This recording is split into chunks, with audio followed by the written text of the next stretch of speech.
Grief can be so disabling and confusing, but it's important to know that there is help out there.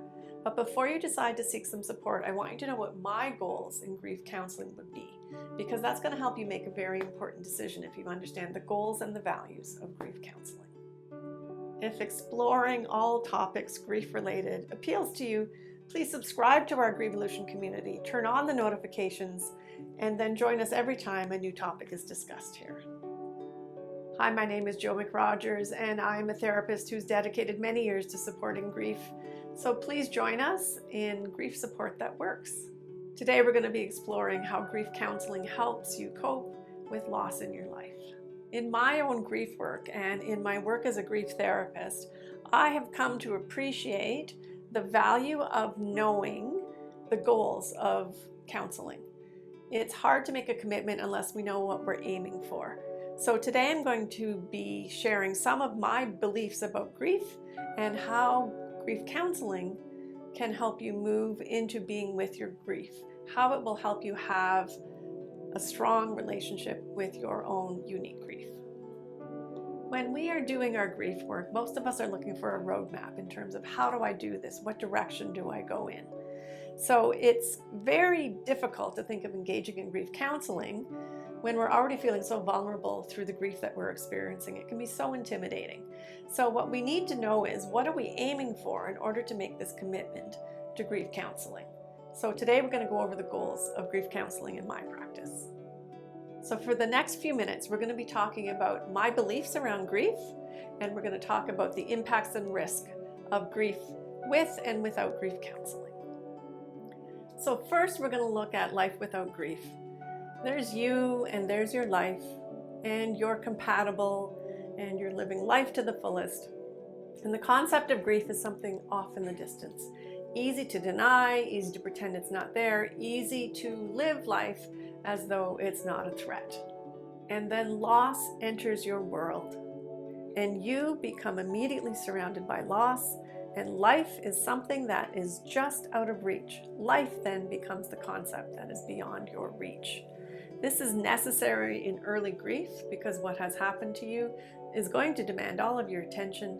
It is important enough that it is the first filter that you live your life through for a while. But where this becomes tricky is that unsupported grief risks becoming stuck there. Loss can become the filter that you end up living your life through.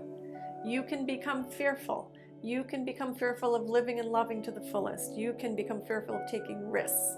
You can become fearful and live in a protective posture, both physically and emotionally.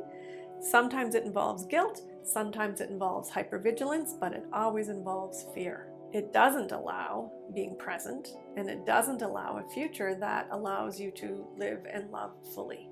If you found that you have ever been caught in this place, please put a yes below in the comments so that we can see how common this experience is.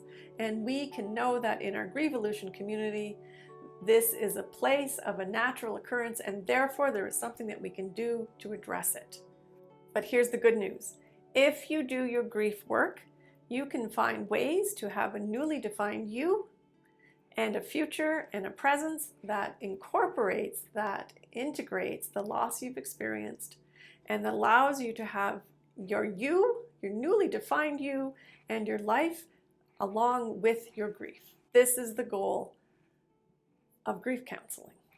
Grief counseling can take many forms. It can involve in-person one-on-one. It can involve groups. It can involve peer support groups.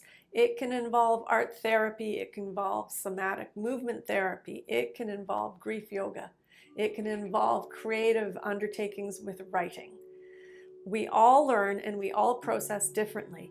So what I would ask you to do is to bring an open mind to approaches to your grief so that you might find the right type of grief counseling that is going to allow you to incorporate your grief into who you are in your life and live fully. You don't need to do this alone.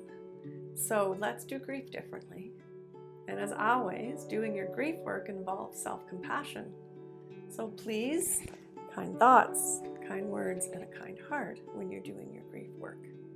If you have not yet watched my video that describes the stages of grief, please watch that now, and you will see how the stages of grief and the goals of grief counseling work together to allow you to have a life that incorporates your grief and invites in a loving future.